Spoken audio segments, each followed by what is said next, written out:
रात के अंधेरे में अयान अपनी बालकनी में बैठा था, हाथ में जलती हुई सिगरेट और सामने फैली वीरान सड़कें।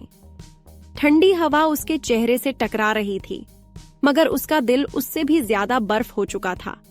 उसने धीरे से फुसफुसाया, तुमसे दिल लगाकर हमने गुनाह किया, मोहब्बत करके खुद को तबाह किया।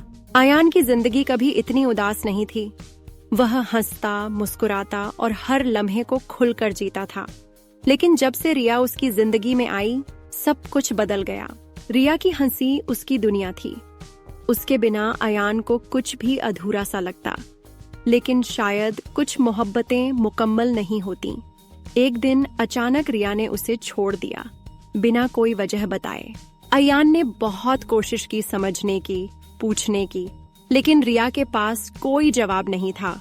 उसने सिर्फ इतना कहा, अयान, हम साथ नहीं रह सकते। उस दिन से अयान की दुनिया बिखर गई।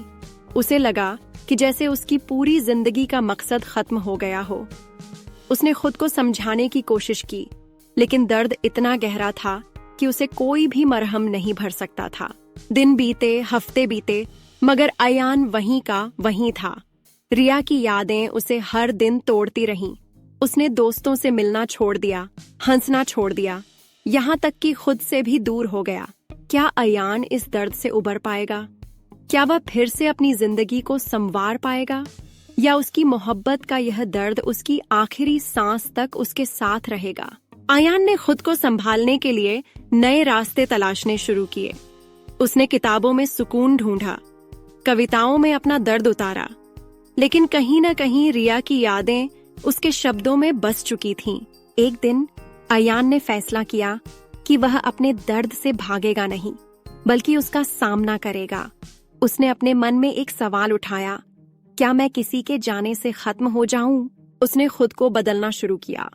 सुबह की ठंडी हवा में दौड़ने जाने लगा, पुराने दोस्तों से मिलने लगा और अपनी खोई हुई मुस्कान वापस लाने की कोशिश करने लगा। रिया की यादें अब भी थीं, लेकिन अब वे उसे तोड़ती नहीं थीं, बल्कि उसे मजबूत बनाती थीं। वह समझ चुका था कि मोहब्बत सिर्फ पाने का नाम नहीं, बल्कि खुद को बेहतर बनाने का भी जरिया हो सकता है। कुछ महीनों बाद अयान की मुलाकात सिया से हुई। सिया भी जिंदगी के कुछ अनकहे दर्द अपने भीतर समेटे हुए थी। दोनों की मुलाकात दोस्ती में बदली और धीरे धीरे अयान ने महसूस किया कि शायद जिंदगी उसे एक और मौका देना चाहती है। शायद उसकी मोहब्बत की कहानी वहीं खत्म नहीं हुई थी, बल्कि एक नया अध्याय शुरू होने वाला था। अयान ने खुद को संभालने के लिए नए रास्ते तलाशने शुरू किए। उसने किताबों में सुकून ढूंढा, कविताओं में अपना दर्द उतारा, लेकिन कहीं न कहीं रिया की यादें उसके शब्दों में बस चुकी थीं। एक दिन